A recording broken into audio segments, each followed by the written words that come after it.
They say a service dog is trained to protect you, but nobody ever trained me for the day an HOA president marched up with a spray can and blasted mine in the face.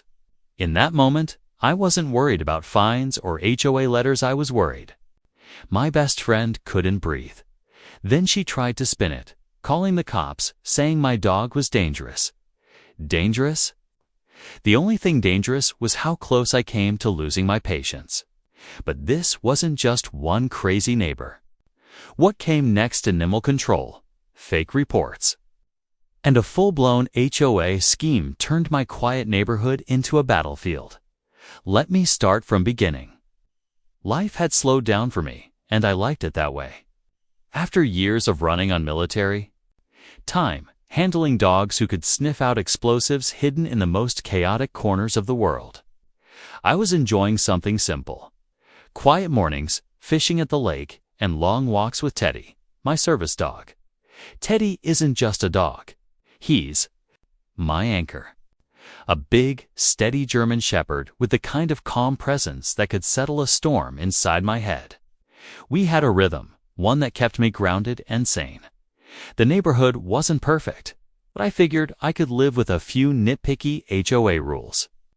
Keep the lawn trimmed. Don't park too close to the mailbox. Move your trash cans on time. Fine. Whatever. I could deal with small-town order if it meant some peace. What I didn't realize was that peace wasn't something Karen Jordan, our HOA president, ever intended to let me have. Karen was the type of person who could find a rule to fit any situation. If the handbook didn't say it, she'd write up her own version and wave it around as if it were the law of the land. People in the neighborhood tried to avoid her, but eventually, everyone ended up in her crosshairs. And that morning, it was my turn. It started with something small. Teddy barked. Not the aggressive, snarling kind of bark people imagine when they think dangerous dog. Just a sharp, startled sound after a delivery truck backfired outside our house. I gave him the usual command, and he calmed instantly. That was it. End of story, or so I thought. But Karen had been watching. I saw her out of the corner of my eye, standing on the sidewalk with her arms crossed, that permanent frown carved into her face. She didn't look away when I noticed her. Instead, she pulled out her phone and started dialing. Minutes later, 2 police officers rolled into the neighborhood, lights flashing as if they were responding to an armed standoff. My heart sank. Teddy sat calmly by my side, tail thumping lightly against the grass, completely unaware of the storm that was about to hit us. Karen wasted no time. She marched right up to the officers, pointing at Teddy as if he were a weapon. "That dog's a menace," she snapped. "He's aggressive. He's been barking nonstop, and I don't feel safe walking my own street." I tried to explain. "He barked once because of a truck. He's a service dog. He's trained better than most people I know." The cops looked between us, uncertain. One of them asked for paperwork on Teddy's certification, which I provided. That should have been the end of it, but Karen wasn't finished. She reached into her purse, pulled out a small canister, and before I could react, she sprayed Teddy right in the face. The sound of the spray hissed in my ears. Teddy yelped, pawing at his muzzle, eyes watering. My blood pressure spiked so fast I could barely see straight. I lunged forward, half a second from grabbing that can out of her hand. But one of the officers stepped in between us. "What the hell is wrong with you?" I shouted, crouching down to check Teddy. His eyes were red and his breathing sounded ragged. My hands shook as I tried to flush his face with bottled water from my truck. Karen didn't flinch. She actually smiled. I was defending myself. That dog was about to attack me. You all saw it. Even the cops looked stunned. One of them snatched the canister from her hand. "Ma'am, you can't just spray a service animal," he said. His voice sharp. Karen shrugged. "He's dangerous. I don't care what kind of vest he's wearing. Service dogs can attack too." I wanted to scream. I wanted to tell her she had no idea what real danger looked like, that Teddy had stood calmly through explosions overseas without so much as a whimper. But none of that would matter to her. Karen wasn't fighting me over facts. She was fighting for control. The officers pulled me aside, told me they'd confiscate the spray and make a note of the incident. That was it. No charges, no arrest. Just a report that would probably sit in some folder until the ink faded. Meanwhile, Teddy was trembling against my leg, trying to lick the water from his face. My gut twisted. I knew the chemicals weren't lethal, but the thought of anyone hurting him made me feel like I was back in combat mode. Adrenaline pounding, instincts screaming to retaliate. I took a deep breath, forcing myself to stay calm. Losing control would only give Karen more ammunition. But in that moment, one thing became painfully clear: this wasn't over. If Karen was bold enough to attack my service dog in broad daylight, right in front of police officers, then she wasn't just some nosy neighbor with a clipboard. She was dangerous in a different way, the kind that hides behind rules and manipulates authority to get what she wants. As the officers drove off and Karen strutted back to her house like she'd won something, I sat on the curb with Teddy's head resting in my lap. My hand stroked his fur, steadying us both. I whispered to him the way I used to whisper to my dogs in the field, promising I wouldn't let anything happen to him. But deep down, I knew the attack wasn't the end. It was the beginning. The morning after the spray attack, I thought the worst was over. Teddy had calmed down. His eyes were still red, but the vet said he'd recover. I figured Karen would be too embarrassed after the cops left to try anything else. I was wrong. By 9 a.m., a white van rolled up with animal control stenciled on the side. 2 officers stepped out, clipboards in hand, walking with the kind of stiff posture that screamed, "We're not here for a friendly visit. Are you Jack Dalton?" one of them asked. "Yeah, what's this about?" I said, already feeling my stomach tighten. They didn't waste time. "We've received a report of a dog bite. Your animal allegedly attacked a minor yesterday evening. We're here to place the dog under a 10-day quarantine for observation." For a second, I thought it was a joke. "Excuse me? My dog never bit anyone. Teddy was with me all day yesterday." "Who filed this?" One officer glanced at his clipboard. "A resident named Karen Jordan. She states your dog bit a child on Maple Lane. We have to follow procedure." I couldn't help but laugh, an ugly, humorless laugh. There is no Maple Lane in this neighborhood. And what child? She even give you a name? They exchanged a look. That's when I realized the system wasn't built to sniff out lies. It was built to enforce process, and Karen knew it. The threat of losing Teddy, the words 10-day quarantine, rattled in my head. And then came the second part, the one that nearly buckled my knees. If the child's family files a medical complaint, your dog could be deemed dangerous. In such cases, the officer hesitated, as if he hated saying it. Euthanasia is a possible outcome. It felt like someone dropped a weight on my chest. Teddy, my partner, my lifeline, labeled dangerous over a lie. "Absolutely not," I snapped. "You're not taking him anywhere. Not without a shred of real evidence." The officers didn't push it right then, maybe because I wasn't backing down, maybe because they knew something didn't add up. They left me a notice instead, a yellow slip that might as well have been a death warrant.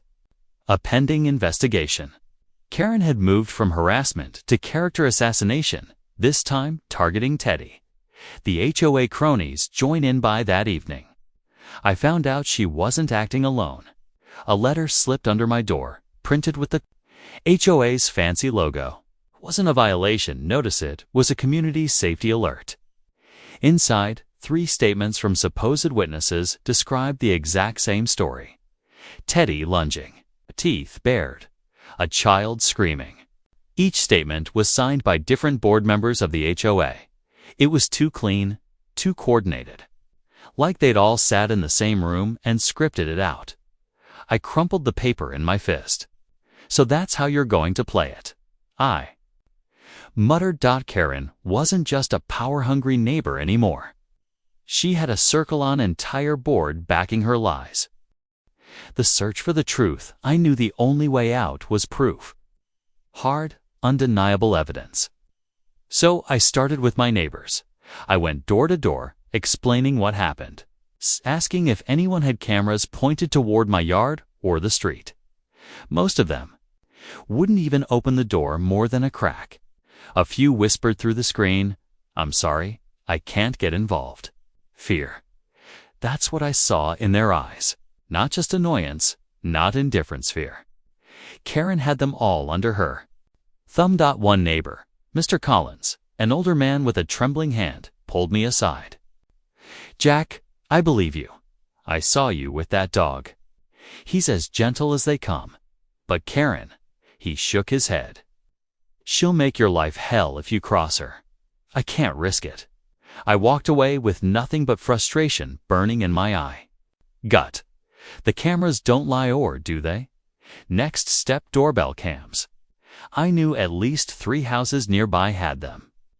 I asked politely, offered to pay for the footage. Each one said no. "Sorry, already deleted." Didn't catch anything. Battery was dead. It was the same excuse, over and over. Too many coincidences. Either they were scared or Karen had gotten to them first. By the end of the day, I sat at my kitchen table with Teddy curled at my feet, staring at that yellow animal control notice. My dog's life was hanging by a thread, and every avenue for proof was blocked. The realization, that's when it hit me. This wasn't about barking, or even about Teddy. It wasn't a spat between me and Karen. This was a campaign. A coordinated attack designed to get me out no matter what it took. Karen had the HOA board in her pocket. Neighbors too scared to speak. And now she was trying to weaponize city agencies against me. It wasn't paranoia, it was strategy. And I had just become the target of a war I hadn't signed up for. I leaned down, scratched Teddy behind the ears, and whispered, "They want you gone, buddy." Which means they want me gone. But they have no idea who they're messing with. The game had changed. Karen wasn't just a nuisance anymore. She was an enemy, and enemies. I knew how to deal with those. The letter came on a Wednesday, folded neatly inside a bright red envelope that screamed urgent. I didn't even need to open it to know who it was from. Karen Jordan, the queen of the HOA, the self-proclaimed savior of suburban order, had struck again.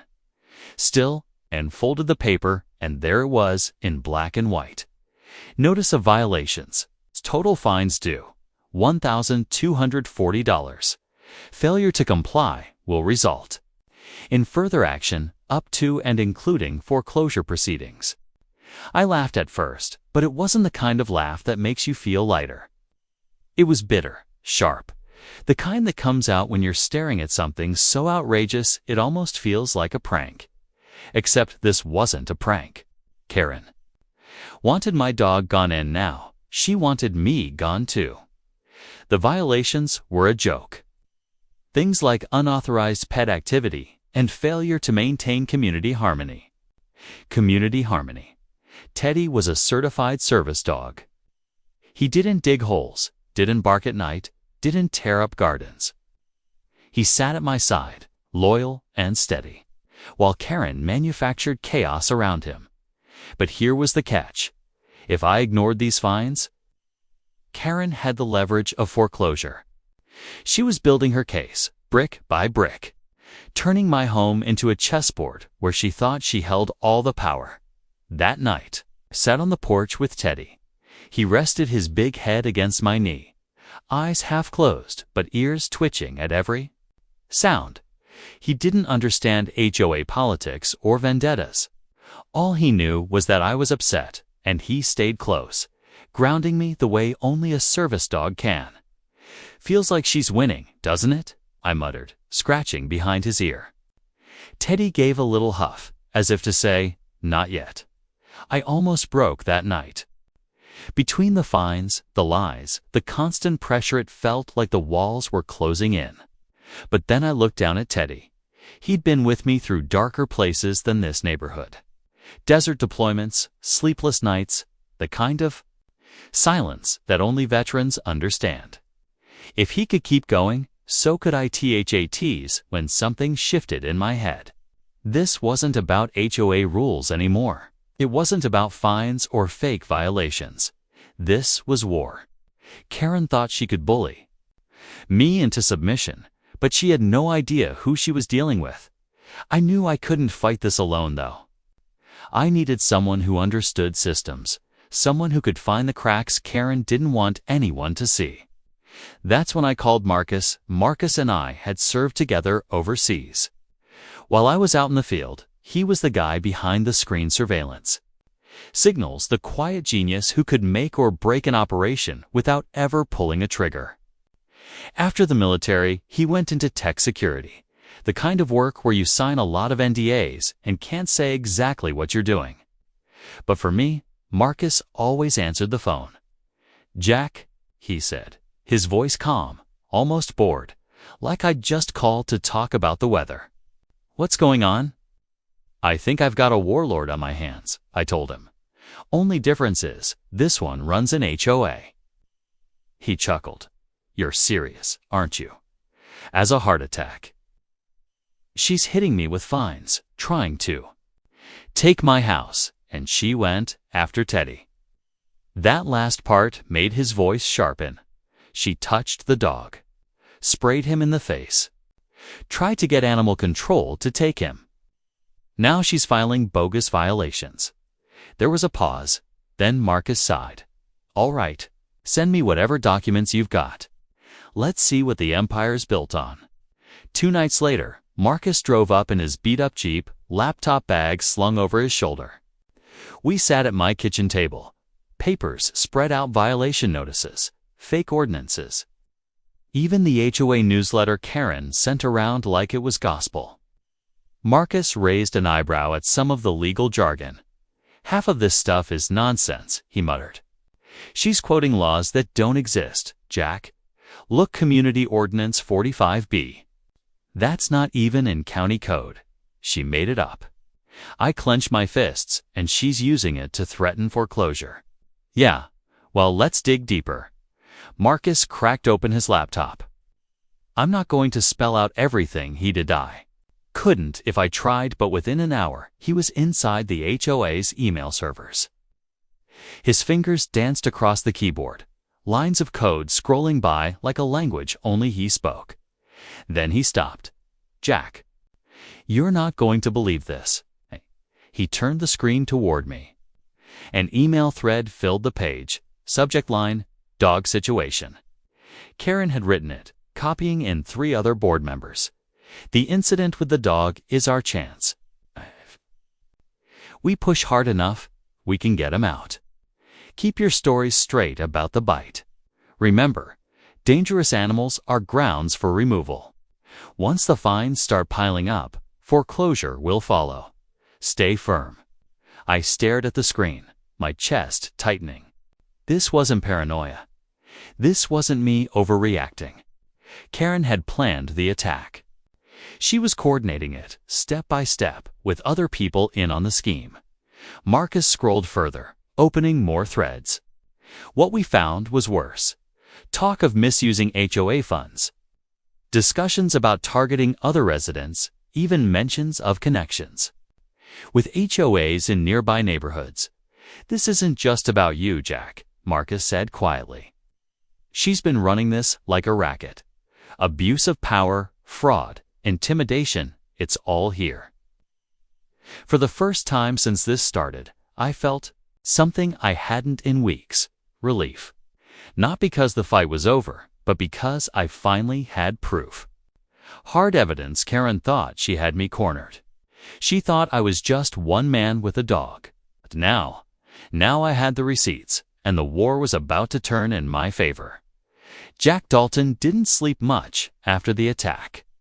Every time he closed his eyes, he saw Teddy flinching, his service dog pawing at his face after Karen blasted him with spray. Jack was a veteran. He'd been in war zones, seen things most people couldn't imagine, but nothing rattled him quite like watching his four-legged partner suffer. And it wasn't just about Teddy. It was about power, control, and how far someone like Karen was willing to go. So Jack did what he knew best. He gathered evidence. Veterans have a way of treating battles like checklists, and this was no different. He started simple. He took Teddy to the vet. The vet swabbed his fur and skin, sending samples to the lab. A few days later, the results came back. Wasn't just some pet-safe spray like Karen tried to claim. It was industrial-grade repellent, meant to incapacitate animals. Used in close range, it could cause blindness, breathing issues, even long-term damage. That was evidence piece number 1. Next came the paper trail. Karen had slipped fake HOA ordinance flyers into mailboxes. Jack still had his copy. On it, in bold letters, was a so-called noise violation, excessive animal sounds. It looked official, stamped with the HOA's logo. But Jack recognized enough bad formatting and sketchy wording to know it wasn't real. The language wasn't legal. It was intimidation dressed up as law. That was evidence piece number 2. Then came Marcus. Jack's old military buddy had already dug through HOA emails, and what he uncovered made Jack's blood run cold. Hidden in strings of messages were clear plans. Karen and her board cronies openly discussed removing the problem dog, staging complaints, and even making examples out of non-compliant homeowners. It wasn't just harassment. It was a coordinated campaign. Marcus organized everything into neat digital folders with dates, IP logs, and even draft versions of the fake flyers Karen had printed. That was evidence piece number 3, and it was the hammer. Jack bundled it all together. The lab results, the fake flyers, Marcus' email cache. Then he made copies. One set went to animal control, another to the county investigators, and a third he kept for himself. Experience had taught him one thing: never put all your ammo in one place. The first sign that things were shifting came when the animal control supervisor called him back. "Mr. Dalton," she said, her tone serious, "I think we need to meet in person. What you've given us. This isn't just a neighbor dispute." Jack could feel the tide turning. The HOA called for their monthly meeting a week later, and it was standing room only. The usual quiet chatter of landscaping complaints and parking disputes was replaced with tense whispers. People had heard rumors, something about police, something about Karen being in trouble. Karen herself walked in late, dressed sharp, her chin held high like she owned the room. She carried her binder of rules and flashed a confident smile. But Jack could see it, her hands were trembling. The meeting started normally. Karen banging her little wooden gavel, trying to keep order. But halfway through, just as she began ranting about dangerous dogs in the neighborhood, the doors opened. 2 uniformed officers stepped inside, followed by a county investigator carrying a thick folder. The room went dead silent. "Karen Jordan," one of the officers said, his voice echoing. "We have a warrant." You could have heard a pin drop. Karen froze, her mouth open, binder clutched to her chest. A warrant? For what? The investigator laid the folder on the table, flipping it open. Fraudulent documents, harassment, and assaulting a federally protected service animal. Gasps rippled through the crowd. People turned to look at Jack, then back at Karen. She stammered, tried to laugh it off, even called it a misunderstanding. But the officers weren't laughing. They cuffed her right there, the gavel still sitting on the table in front of her. Jack didn't cheer. He didn't clap. He just sat there, Teddy resting calmly at his feet, and let the moment sink in. Weeks he'd felt powerless against Karen's schemes, but now justice had walked through the door. But as satisfying as it was to see Karen exposed, Jack knew this wasn't just about one neighborhood. As investigators combed through the HOA's files, they uncovered more fake ordinances, more intimidation tactics. Some homeowners had paid thousands in fines that were never real. Others had been threatened with foreclosure over rules that didn't exist. Karen wasn't an exception, she was a symptom. That's when the bigger picture hit Jack. How many other HOAs across the country were pulling the same tricks? How many families had been bullied out of their homes, their pets taken, their lives turned upside down, all because someone in power thought they could get away with it? Jack gave a statement to the press a few weeks later, standing with Teddy. At his side, he wasn't dramatic about it, just honest. "This wasn't just about my dog," he said. "It was about abuse of power." HOAs are supposed to manage communities, not run them like private kingdoms. What happened here could happen anywhere. And if we don't hold people accountable, it will. Teddy sat tall beside him, a picture of loyalty and resilience. The dog had healed, but Jack hadn't forgotten the look in his eyes that day. The confusion, the pain, it fueled him to keep pushing, even when the battle seemed impossible. The cameras flashed, the microphones buzzed, and Jack's words spread far beyond Lake Serenity. And while Karen faced charges, the story wasn't really about her anymore. It was about every neighborhood where a board member decided to play judge, jury. And Executioner Jack ended his statement with a warning. "If this happened in one quiet neighborhood," he said, his voice steady, "how many others are happening right now?" The crowd went silent, and for once, people listened.